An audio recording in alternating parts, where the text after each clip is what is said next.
This is the IRS Problem Solver podcast. I'm David J. Griggs, CPA. If you've got tax debt, payroll tax issues, or the IRS is coming after you, you're not alone.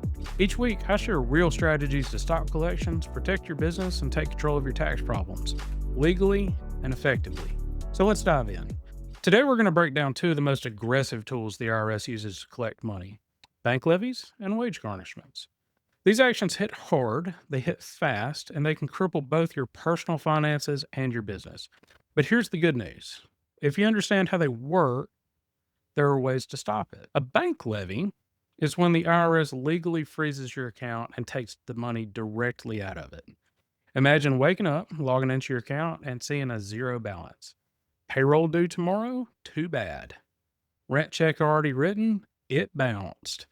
Here's what you need to know. The IRS does not need a court order to do this. One letter is usually enough to set it in motion, and they can take everything in your account up to what you owe. It's one of the most disruptive moves they can make against a business, and I've seen it happen several times. And let me tell you, whenever payroll's due or you have vendor payments due, it can shut your business down, because guess what employees don't do if they don't get paid? They don't work. So let's talk about wage garnishments. If you're a business owner who also takes a salary, or even if you've moved on to another job, the IRS can garnish your wages. That means they contact your employer, which may or may not be you. I've seen this happen before, and require them to send part of your paycheck directly to the IRS. You don't get to negotiate at that point. Your employer is legally required to comply. And here's the kicker. Garnishments aren't small. In some cases, the IRS can take up to 70% of your paycheck. Try living on 30% of your income while running a business. It's almost impossible. And the amount of your paycheck they take is going to depend on how big your paycheck is, how much you owe, as well as how much the IRS has determined you need. Here's the good news, though. Both levies and garnishments can be stopped. Here's how. 1. File your returns. The IRS is almost never going to work with you until everything is filed. Even if you can't pay, get compliant first, and that means filing those returns. 2. Contact the IRS before they escalate. Once a revenue officer is involved, they want to see effort, not excuses.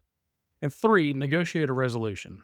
That might mean an installment agreement, hardship status, or even a temporary pause while you organize your finances. And remember, once a levy or a garnishment is in place, a lot of times you're going to need a professional to get it released. The IRS doesn't just undo these because you ask nicely.